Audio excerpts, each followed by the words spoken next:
Yeah, close the door yourself. There are no suction cups for 140,000 bucks. Hello, my dear friends, and all who follows this channel. Here's the story. One of my friends calls me yesterday and tells me, "Dude, I've got a car I wanna sell." I say, "Why?" "Well, need some money right here and right now, so I'm selling it." I say, "Okay, what car is it? The one we wanted to take for the test?" He says, "Well, yeah." So he comes today. I look at this car and think, what should I shoot about it? And how can I tell about it the way anyone still wanna buy it?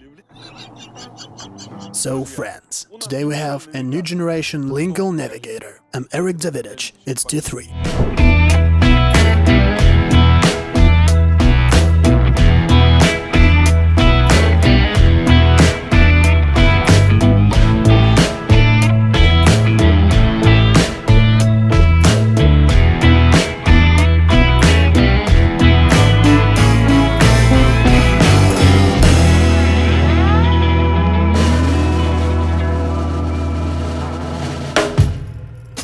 Well, long story short, but frankly speaking, if I tell you everything I think about Lincolns and their owners, they're surely gonna catch me in the street and break my face a little bit. It's like telling some shit about lowriders in Latin neighborhood.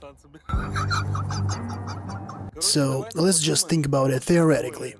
The man who gave me this car for a review, he's not poor. He's got 2 Rolls Royces. But what could possibly go wrong in his life that he bought this car? Why did he do that? Let's find out.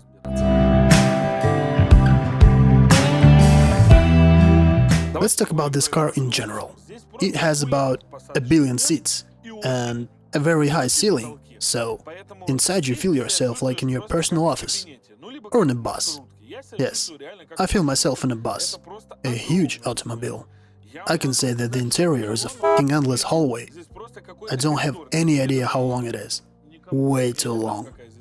The design of this car is also very unusual. Well, what can I say? I guess they did their best.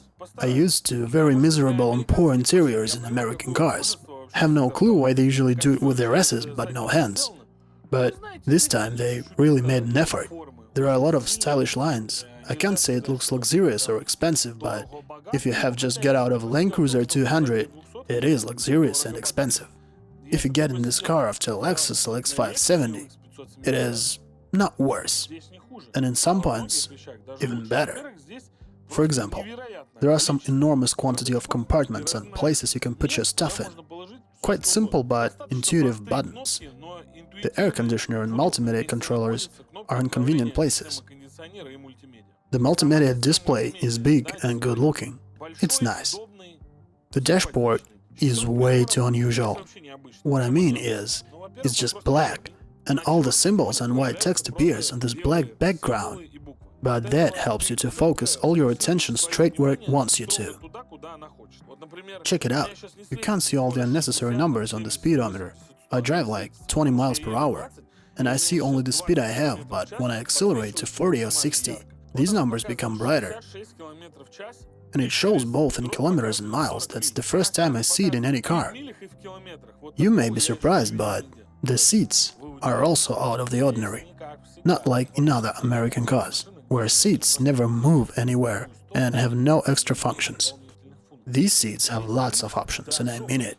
There is no need to mention they are heated and ventilated. The things these seats can do will really make you feel excited. Talking about noise insulation, well, this car has double glazing. And I don't think you change your car that often, but I have 2 positions about the level of insulation in cars. Either it pisses me off or not. This one doesn't. I feel very comfortable and quiet inside, without a doubt. By the way, this configuration is called Chalet. And what about music? The music sounds pretty cool here, and all this space inside makes a really good surround and volume, not without the help of the car stereo we have here. Looking at the speakers, I may assume it's Burmester, but frankly speaking, I'm not 100% sure. Check this out, I'm wrong. It's Revel Ultima. Have no f***ing idea what that is, but sounds really good. So now I know how to justify the most ordinary average brakes in this car. Cause it's clumsy, big and awkward with its 22-inch wheels. This car was made for rap.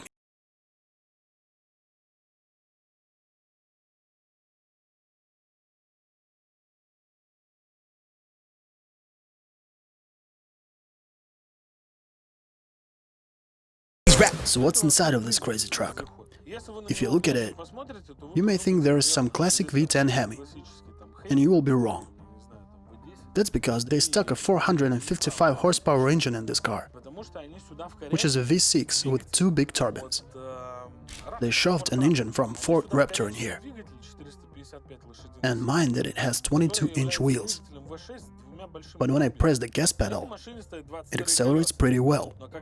And you know why? Because the transmission they put here has 10 gears. Yes, you heard it well.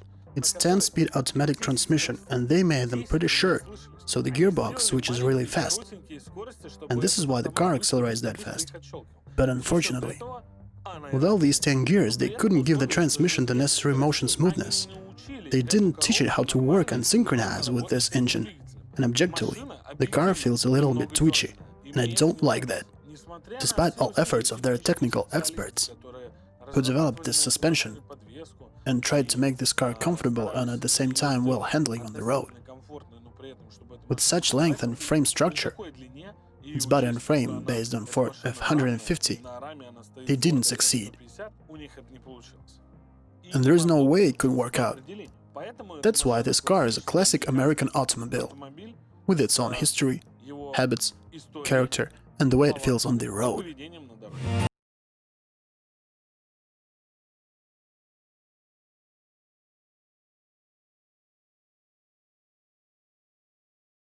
Why don't they sell Lincolns officially here in Russia? I guess that's because all the cars they produce don't hit any strategical position within our market, neither in price nor in configuration. All these positions are already occupied. If you need a big SUV, there are a lot of other brands that can provide you an SUV and it will be better in everything. Here, such a car costs 140,000 bucks, and this particular one has a mileage of 18,500 miles. So it's almost brand new, and that means, with all the transportation and clear customs, you'll have it for about 170,000. But as for me, this car is way too big. I mean, the feeling of this long tail is not for me. But for the driver with some extraordinary taste, it may be the best buy ever. As an example, for some big guy like the owner of this car, he enjoys it, because he's not a racer, he drives very calm and civilized, and I guess there's enough power and space for him here. Dude, I used to have a lot of space for my legs, so I could spread them wide if I want to. Otherwise, I don't feel comfortable, so space is the main part of car configuration for me. Andrew, so you bought this car, let's be honest, you bought this car only because of its size, because you need a place to hang your balls out. Yes, my balls feel great in this car, and this is not the only reason. There's enough place for all my family and kids. I got it, you are saying goodbye to this car only for some time, and later you're gonna buy another one, because you are satisfied with it. Yes, for sure, and I want it back already, but still I need to sell it first. And if you say something bad about it, bro, I guess no one's gonna buy it from me. So this car is not about handling, and it's not about speed. And it's not about braking, and it's not about accelerating. It's just a big, beautiful American automobile. A huge one, with lots of facilities and capabilities. For example, a folding car step, check. Diode optic, check. Good sound and multimedia, not a problem, check. Exclusive dashboard, here you go, check. The style, definitely check. The seat, it's the most unique thing here. I can't say it's the most comfortable or coolest one, but I can say it's the most unique car seat I've ever been sitting on, because the things it can do, I have never seen before. When you see a Mercedes Geländewagen, you feel this aggression. When you see a 63 GLS AMG, especially when it's all in black, there's so much aggression about this car too. This is a very aggressive car. When you see a black or white BMW X7, it is aggressive. Same as Lexus 570, it's aggressive. Even the Land Cruiser is aggressive in some way. But when you see a Lincoln Navigator, there's absolutely nothing about it. You don't have this perception at all. You know why? Because we don't have these cars here. and we do not associate these cars with any other brand. And if you are thinking about buying a Cadillac, for example, the car that is well known here and already has some history, and you have this Lincoln as an option, I would prefer this one out of all American cars. It's cool.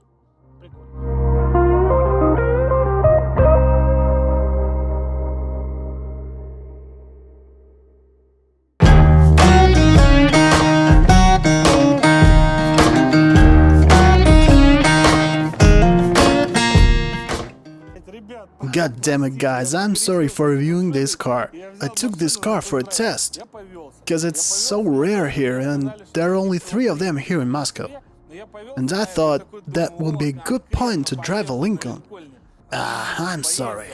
And my friend who gave me this car for a test drive, do you want to know what he said?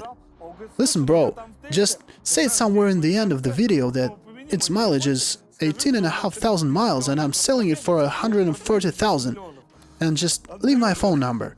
Andrew, my friend, I'm so sorry, but I will say truly what I think about this car, and I have no f***ing idea who's gonna buy it after this review. Please do not give me American cars for test drives, I simply don't like them, and there are lots of reasons. Cause if it is an SUV, it's just some uncontrollable, demented f***er that eats fuel like an elephant.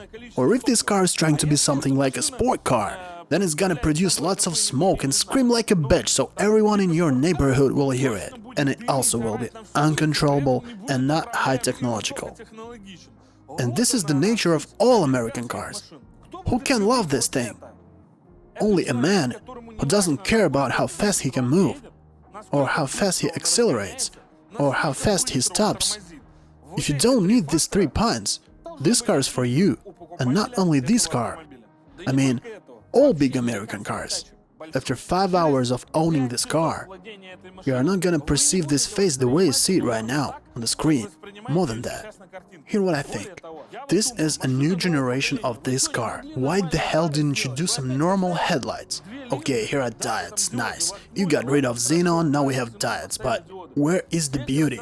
Where is the development? They decided we don't need it.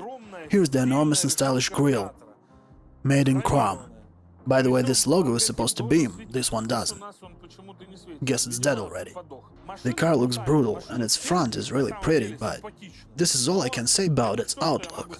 Because when I start to walk around the car, the first thing I see is these 22-inch wheels under a huge massive body, and it's look toyish and ridiculous.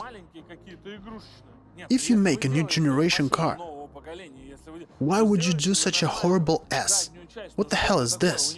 The front and the back look like been taken from completely different cars. This is a 10 or even 15 years old design. These taillights are out of date like 15 years ago. Okay, this function is comfy, but look at all this dirt that gets inside. Just check it out. The trunk is huge. You can place 10 more passengers in here. Again, 7 people on the seats, and 10 more here, and some more on the floor. The car is gigantic. We compared the length of this car with others. This car is that much longer than V-Class cars. And that's it. There's nothing more to tell about. And the outside of this car doesn't entertain you in any way. You can't find anything new here. There are a lot of people who love American cars, so my dearest friends, I beg you, please, leave me alone with all the moral instructions about American cars. I simply don't like them. They are non-technological, and it's simply not my way. Yes, this one is different from Escalade, because now it's not a V8, it's V6, and it's 450 horsepower, and the engine is from Ford Raptor. They put it in here, and yes, it has 10-speed transmission, and you may think, well, it must be some high-technological thing, and it must be cool, but this is a horrible, twitchy gearbox that pushes you all the time, and you don't enjoy driving this car. It breaks all the comfort. Sorry, this thing is not for me. I didn't like this car, but if someone wanna buy it, call this number and buy it. I'm Eric Davidich, and it was a kind of a D3 test. Goodbye. And now we're going to test the Rolls-Royce. So it says shift the reverse, do not touch the wheel. Okay.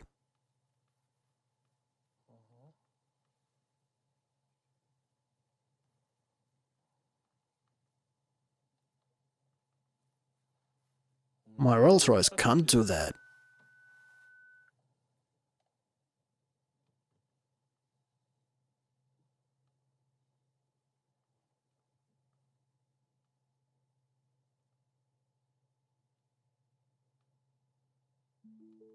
Done. Let's get out and check how it parked itself. Same as all American cars. It behaves like a bitch. We had 2 parking places, but it didn't only stand in the middle, right on the line. It drove too far back, and it's sure this is a perfect way to park. Just look at this.